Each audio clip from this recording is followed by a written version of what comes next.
Surat crime branch દ્વારા સાજિદ ઉર્ફે સજ્જુ ગુલામ મોહમ્મદ કોઠારી, જે એક સુરતનો એક નોટરિયસ અને હાર્ડકોર ક્રિમિનલ છે અને એક પોતાની સંગઠિત ગુનાહિત ટોળકી બનાવી અને સુરત શહેરમાં ખૂનની કોશિશ, લૂંટ, એક્સટોર્શન વગેરે અનેક કેસોમાં તથા જેમાં ગુસ્સીટોક જેવા 2 કેસોમાં પકડાઈ ચૂકે છે.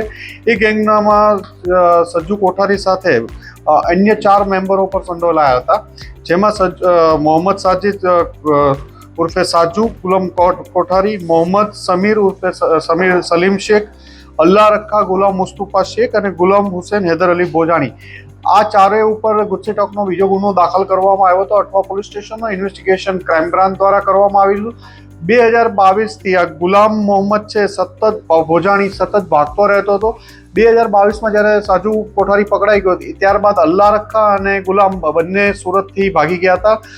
અલ્લાહ રખાને 2023માં ડિસેમ્બરમાં સુરત ક્રાઇમ બ્રાન્ચની ટીમ દ્વારા મુંબઈથી પકડવામાં આવ્યો હતો અને આ બંને ઉપર સુરત શહેર પોલીસ દ્વારા 20,000 ઇનામ પણ જાહેર કરવામાં આવ્યું હતું.